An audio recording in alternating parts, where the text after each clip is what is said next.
Kenyans celebrated a new law. The whole of Chapter 11 and 12 are dedicated to the devolved system of government.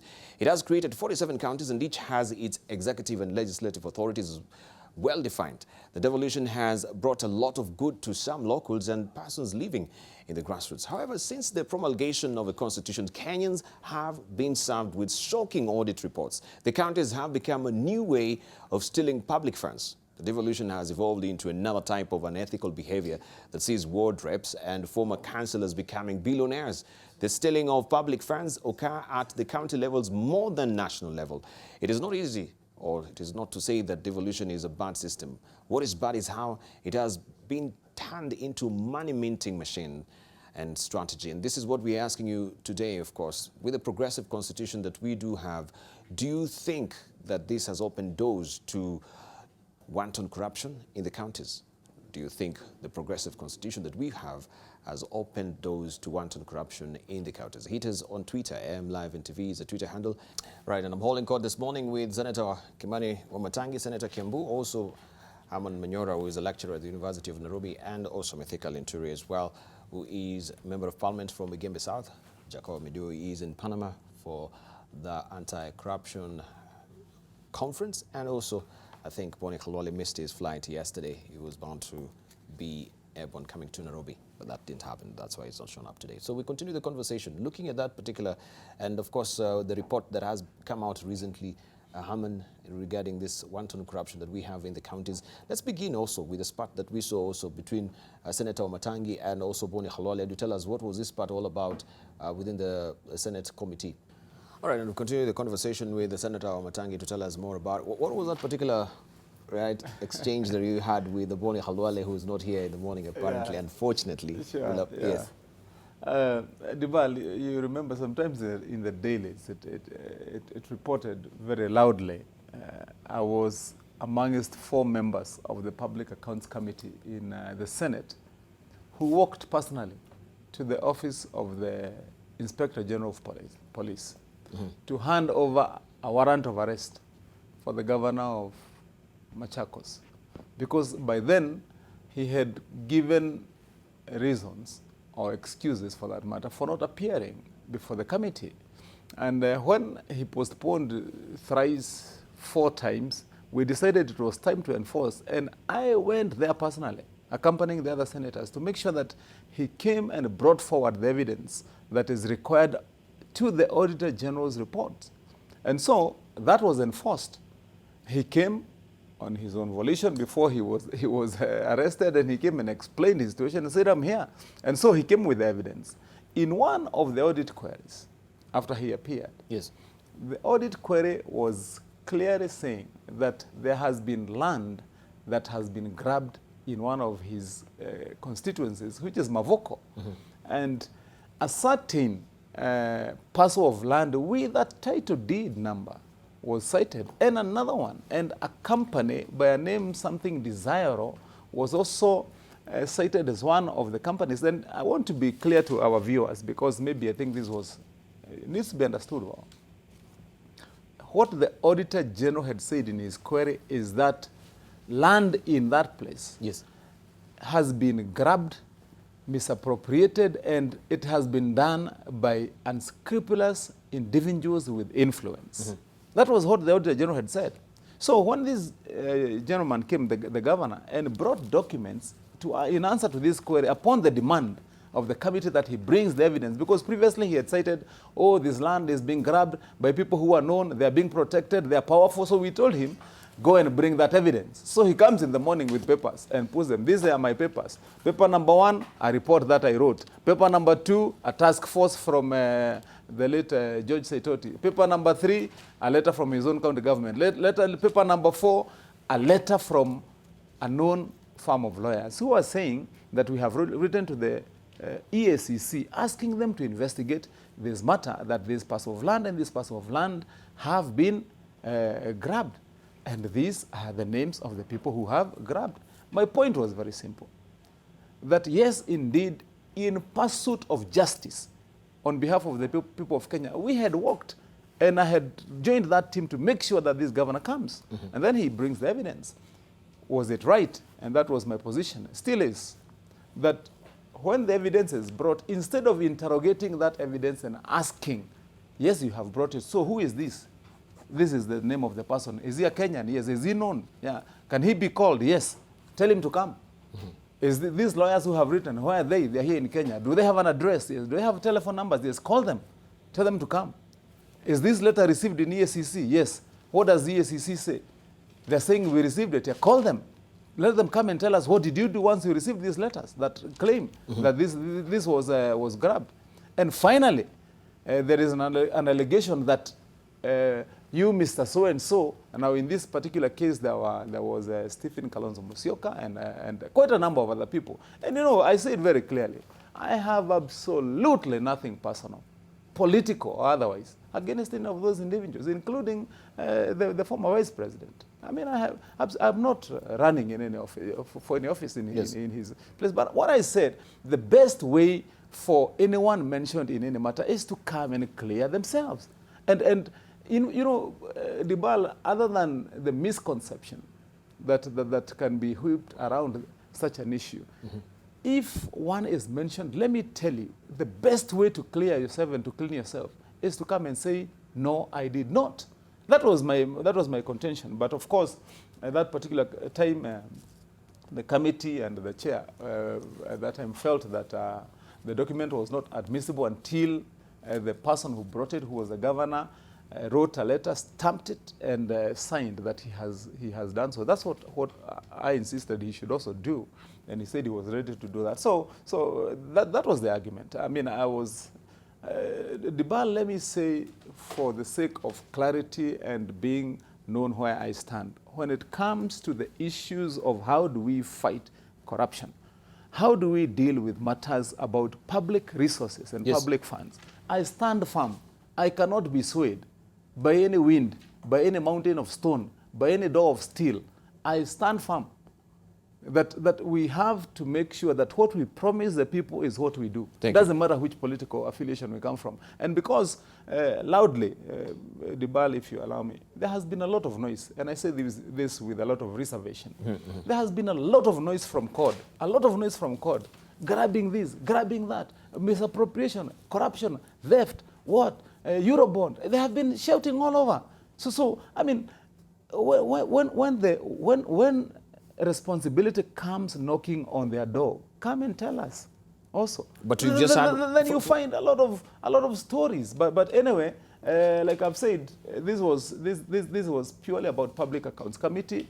I wanted that this matter be brought to justice and finality, such that everybody is clean and clear. Okay, let's come to you, Professor. First of all, we've heard from the USAID country director there, giving a stern warning that the world is watching Kenya and they're pinning back their ears, listening to what is happening, especially with the Ministry of Health in regard to the misappropriation of funds, as is alluded to with that particular audit report. Are we also putting our house in order to make sure that, yes, the world does not become fatigued with our wanton corruption? We had better. International support is reducing by the day. Yes. And with the Trump presidency in America, it means if you expect support from Americans, you had better be prepared to use that money well. Trump has made it very clear American money will not be wasted overseas. No, not even with long-term allies like Saudi Arabia, not even with partners like NATO partners. South Korea. He says, we will support you, but you must be ready to play well. So if Kenya and indeed Africa expects to get money from America, going forward from 20th of January, they must be prepared. And as a country director of USAID said, Kenya does not seem to be inspiring confidence among our donors. The kind of shenanigans that are going on in our ministries, in places like Ministry of Health, where you get a container that costs 200,000, 300,000, and say it costs 10 million. Nobody will give you support. But I wanted to comment briefly on this parliament thing for Matangi. And you see, I have said here before, and in passing, let me just repeat it, that there is no honor among thieves. When thieves begin to fight, you see saying code this, code that. But it's a simple thing. But back to parliament, I'm finding it difficult to understand how this issue of land became an audit issue. Was Governor Mutua being accused of grabbing land? And in defending himself, he said, no, actually, it is that parcel of land number. This is not me who grabbed. It is Stephen Kalonzo. I'm not getting how it came in. I'm finding a little difficult that he came to do that. It's because you I listened. I'm a very good listener. I listened. I didn't see it. I'm saying there was an audit query. An audit query raised by the Auditor General, which specifically was saying that there is land which has been grabbed in Mavoko. And he was saying, he quoted the number of pieces. He was saying 18 pieces of land, parcels of land, have been grabbed. So the explanation was where is this land? Then the governor comes and says, I know who grabbed. To the committee. The committee doesn't bring the evidence. I heard all that, but I was finding it difficult to see how that becomes an audit query. How the Auditor General will enter into issues of grabbed land. Because they are all over the country. Which one? Why Mavoko? Why not Vihiga? But why would you not? I don't even. There's not an audit issue. I'm not understanding how it becomes an audit issue. It's a public resource. Did they use government money? It can only be an audit issue. Land is a public resource. I'm saying it can be an audit issue according to me if he was given money to buy land and either didn't buy it or bought it at an exorbitant price that cannot be acceptable or some deal that was not right according to the auditor. Anyway, that having been said, I just wanted to comment on this idea of noise. Wamatangi, when Manyora and Deba and even you question your government on expenditure, even if you may not be right, that cannot amount to noise. And when the person questioning the government is a leader of the opposition, we must listen. He could be wrong. And we cannot be allowed to call it noise. Because every Kenya has a constitutional right to support its government. Support his government by questioning the government. Yes. And the leader of the opposition, a man who got over 5 million votes, where we had about 12 million votes cast, that man talking about issues in this country, that cannot be noise. He could be wrong, of course, but we cannot call it noise, and we must listen to him when he talks.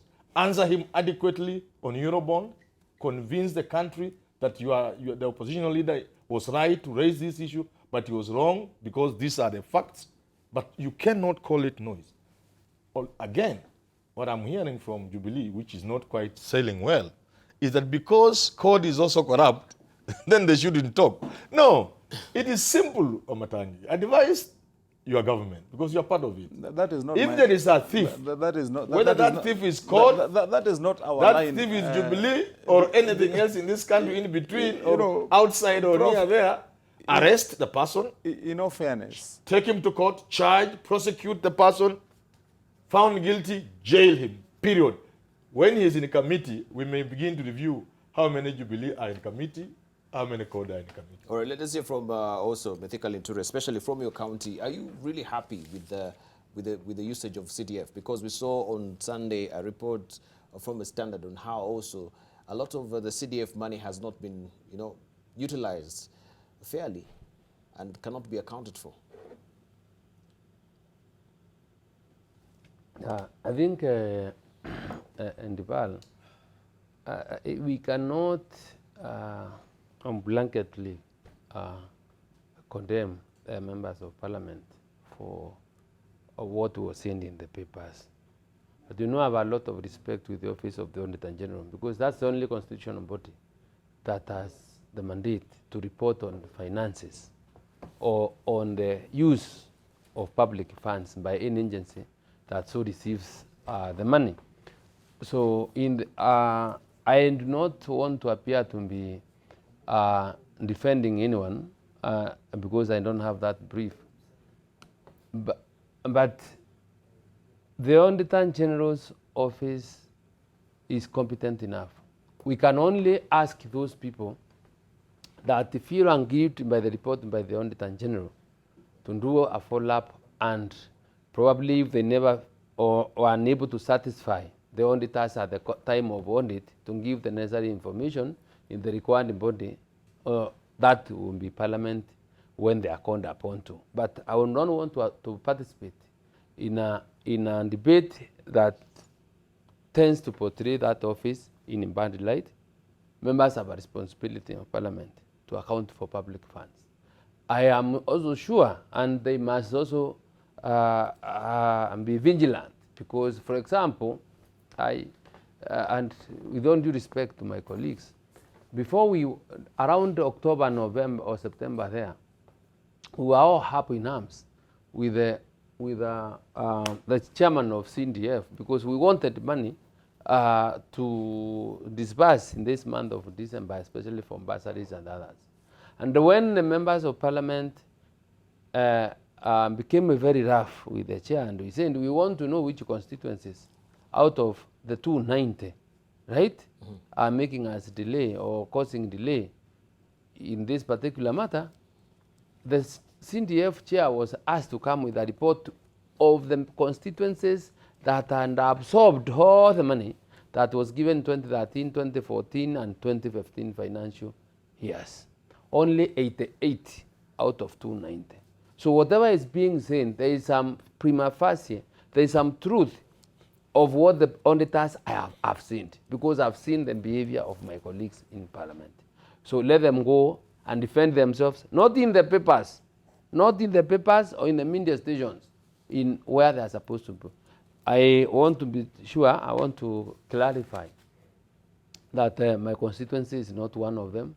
I am sure if I was named as one of the constituencies that spent CNDF money, the mayor and governor will be all over carrying papers showing people that this senator paying you in kind what you are doing. Yes. So, and since the other week when he was launching his party, was saying out of the people that have looted Meru is Lituri, Kreito, and Kajuju. So I'm telling him, shame on him. You can just check the report. Let him also go and answer questions of impropriety on where they're supposed to be. And I want to congratulate those members of parliament that made sure their committees did well. And it's also important to put the record straight that the members of parliament are not involved in the running of CNDF, because CNDF is run through a committee of parliament, a committee, and at the same time there is a representative of the national government, right, in that committee, and a fund manager. So basically, we only exercise oversight through, and it will only be important as members of parliament to really follow up your committee to make sure that the money is spent according to the regulations and right. for the benefit of the Monanchi. Okay, Wamatagi, I want to come to... will tell you to the birds. Everybody, even a small boy, knows that CDF is managed by the MP. Proceed. Let's say from woman... I wanted to take... just a moment. I wanted to just take the right of reply and say to Prof, if you remember, there was a time in the press, I think one of the accused people was appearing. I can't remember exactly who it was, appearing at Integrity Center, and then people are ganging all over him, escorting him to EACC, and there was a cartoon. I can't remember whether it was her or him, and there was a cartoon the following day saying, "Stop harassing our thief! Stop harassing our thief!" Now I want to tell my friend Prof.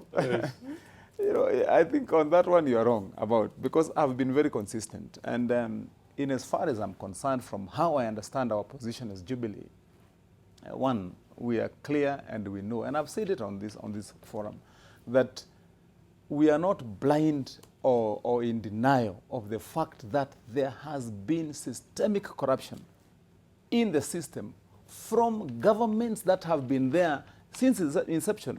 This running as probably the fourth government. Corruption has been with us. Even today, it is still with us. We are having to fight it daily. And our position is very clear, that corruption is orchestrated. It is carried out by individuals. And those individuals have names. They can be seen. They have positions. And so you get the individual and deal with the individual. And what we have said, Prof, for your information as Jubilee, if you are caught in any corrupt dealings, it doesn't matter where you come from. It does not matter which community you come from. It doesn't matter what your first or last name is. You will be dealt with according to the law until you face the consequences of corruption. So let there be no mix-up. Still on that bit, Mheshimiwa, because I want to draw you also to, I think, your statement that was on Sunday Nation, You're telling, get rid of draft in your own house first, and you're telling that to CORD. And you're saying this is double standard that is being... So there are two things. One, because somebody is a thief, it doesn't make you are stealing rights. So Jubilee, the fact that CORD could be stealing, the fact that CORD governors could be stealing, which indeed most of them are doing, doesn't make it right for you, Jubilee governors and Jubilee government to steal and abet stealing of public funds. Number two, it is Jubilee that has the instruments of state, all the infrastructure you need to ensure that the thieves are caught, charged, and jailed. Period. There can't be anything else. Dibal, sometimes when we were in this show, Yes, our colleague, Senator Halwale, said it very clearly here. He has actually said it on the floor of the Senate that he is disturbed. This was his statement, and he's from CORD. He said, I am disturbed that since inception of devolution 4 years ago, there has never been any motion of impeachment on any CORD governor instituted or brought about by all the MCAs who are under the 24 governors under CORD. There has never been an attempt at all to address that. Now, when he was saying that, he was making a very, very, very telling statement that, yes, it is true, the Auditor General's reports are there all over in all the counties, and majorly also in those CORD counties. But there has not been any attempt to address or to deal with that corruption. And the big question is, why?